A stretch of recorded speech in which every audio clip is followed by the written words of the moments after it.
कई significant changes behind the scene भी हो रहे हैं ट्रेन के प्रोडक्शन के अंदर। इनमें से एक बहुत बड़ा स्टेप रिसेंटली हुआ है जो है स्टेनलेस स्टील का इंक्लूजन।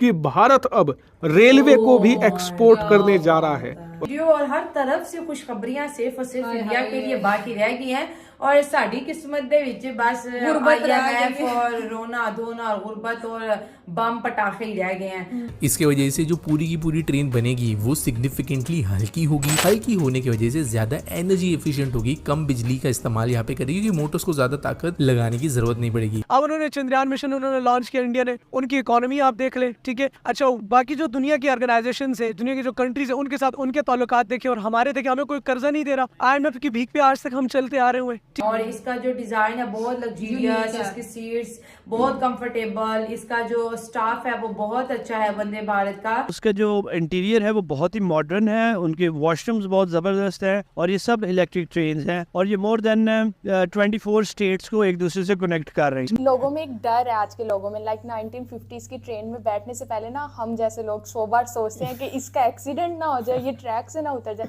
इनको चाहिए कि बेहतर करें अपनी सर्विस, बेहतर, और जाएं उधर पता करें क्या हालात है वहाँ। घर में बैठ के बातें ना मैडम, वहाँ पे चक्कर लगाएं, ठीक है। रेलवे को जाके चेक करें, वहाँ पे सारा कुछ गलत हो रहा है। तो वंदे भारत तो हम सब ने देखी हुई है, बहुत ही आउटस्टैंडिंग है, बहुत ही कमाल चीज़ की है, बहुत ही लेविश किस्म की वो ट्रेन है। ठीक है। आज जब कराची की टाइमिंग पे जब मैंने ऑनलाइन देखा है गूगल के ऊपर, तो वहाँ पर ये आया था कि 5:30 बजे ट्रेन जाती है, 8:30 बजे जाती है। तो उसके लिए अब ये बैग वगैरह सारे हम रेडी करके आए हैं। ठीक है। तो अब आगे पूछा है तो वो कह रहे हैं कि कराची की कोई ट्रेन ही नहीं जा रही है। तो उन्होंने ये रीज़न ये बताइए कि रस्ते के अंदर जो ट्रेन की पटरियाँ हैं वो गुम हो गई हैं, ब्ला ब्ला ब्ला।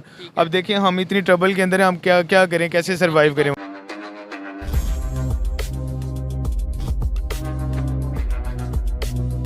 तरफ से खुशखबरियां सिर्फ और सिर्फ इंडिया के लिए बाकी रह गई हैं और साड़ी किस्मत दे विच बस IMF और रोना धोना और गुर्बत और बम पटाखे ही रह गए हैं। वंदे भारत की अगर बात करें, बड़ी अच्छी ट्रेन है। हमने इसकी इनॉग्रेशन जर्नी बहुत से रेलवे स्टेशन से देखी है और अब मुझे लगता है कि भारत के मोस्टली स्टेट्स के अंदर वंदे भारत जो है चल रही है। और इसका जो डिजाइन है बहुत लग्जरियस, इसकी सीट्स बहुत कंफर्टेबल, इसका जो स्टाफ है वो बहुत अच्छा है वंदे भारत का, क्योंकि हमने प्रॉपर व्लॉग देखे हुए हैं इसके। स्पीड कितनी और देखिए अब बहुत ज्यादा डिमांड आने पर अब वो जो भारत के जो रेलवे के मिनिस्टर हैं उन्होंने फैक्ट्री को ऑर्डर दे दिया कि आप अब इसको एक्सपोर्ट लेवल तक ज्यादा प्रोडक्शन करो। इससे पहले भी इंडिया रेल जो है एक्सपोर्ट करा था डब्बे, इंजन, पटरियां, लेकिन अब उसका जो है ग्रेड अपग्रेड हो गया ना, मतलब अब वो वंदे भारत जो है उसको एक्सपोर्ट करेगा ट्रेन को। भारत तो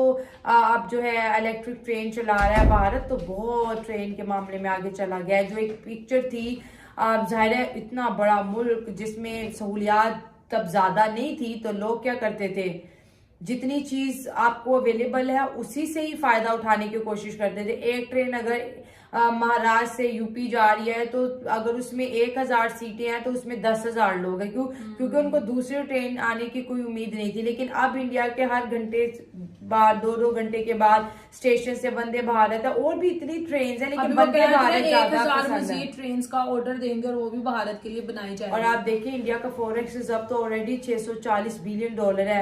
और इंडिया जब अपने रेल के डब्बे बेचेगा दुनिया को, रेल इंजन बेचेगा, पटरी बेचेगा, तो आप देखिए उसका फॉरेक्स डिफेंस तो वैसे भी वो लोगों को दे रहे हैं। अब रेलवे रहेगी तो वो लोगों को उसने अट्रैक्ट किया है तो लोग उसकी डिमांड कर रहे हैं ना। इंडियन रेलवे को तो अमेरिका तक पसंद करता है। सही कह रही हो, क्योंकि उसकी मजबूती बहुत अच्छी है। और दूसरी चीज ये है कि बहुत ज्यादा इसकी टिकट भी सस्ती है, इसलिए हर बंदा इसमें इजीली सफर कर सकता है। अगर हम अपनी ट्रेन की बात करें, इससे पहले तो मैंने कभी ट्रेन का सफर किया नहीं था। जब हम कराची गए थे तब हमने फर्स्ट टाइम हम ट्रेन में बैठे और एक टिकट 13,000, ठीक है ना।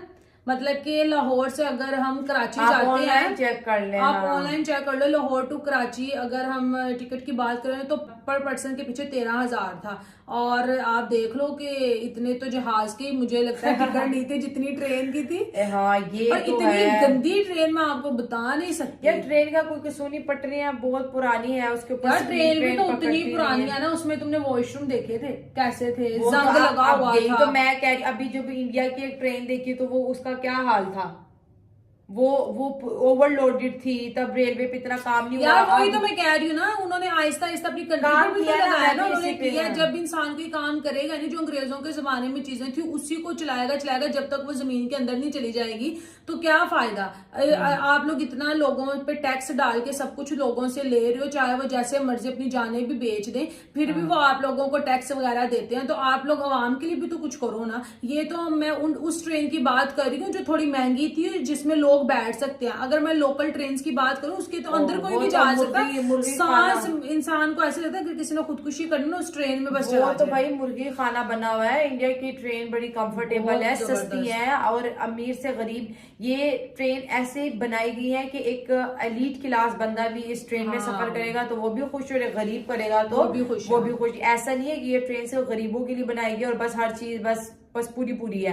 ये बहुत हाई क्लास ट्रेन में से एक है, और इंडिया सबको एक अच्छा फ्यूचर देना चाहता है, और सियासत के थ्रू, एजुकेशन के थ्रू अपनी आवाम को बेहतर करना चाहता है। बहुत अच्छा स्टांस है, और इसी अंदाज से अगर इंडिया आगे चलेगा तो हमारे देखते देखते इंडिया एक बहुत बड़ी पावर बन जाएगा। कहाँ से आए हैं या कहाँ जा रहे हैं? सर बेसिकली मैं लाहौर से हूँ और हमने जाना था कराची। आज जब कराची की टाइमिंग पे जब मैंने ऑनलाइन देखा है गूगल के ऊपर, तो वहाँ पर ये आया था कि 5:30 बजे ट्रेन जाती है, 8:30 बजे जाती है। तो उसके लिए अब ये बैग वगैरह सारे हम रेडी करके आए हैं।